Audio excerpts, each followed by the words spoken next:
అందరికీ good morning. Police station నుంచి FRI కోర్టుకి వెళ్ళే కేసుని పబ్లిక్ కేసు అంటారు. అలాంటి పబ్లిక్ కేసులో చాలామంది కోర్టుకి వెళ్తుంటారు.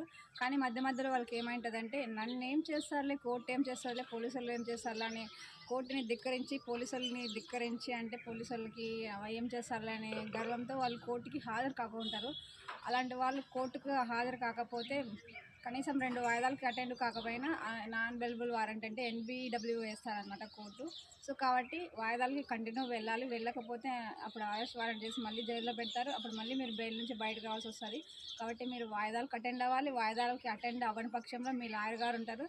సర్టెన్ సలహా కూడా ఇస్తారు. అంటే ఆ రోజు మీరు రాకపోతే ఏం చేయాలనేది మీ లాయర్ గారు చూసుకుంటారు. కాబట్టి ఖచ్చితంగా మీ లాయర్ ద్వారా సంప్రదించాలి. లేదంటే కోర్టుకి హాజరవ్వాలి. ఈ రెండు చేయని పక్షంలో ఎన్బిడబ్ల్యూ తీసుకొని మీరు మళ్ళీ రిమాండ్కి వెళ్ళాల్సి వస్తుంది.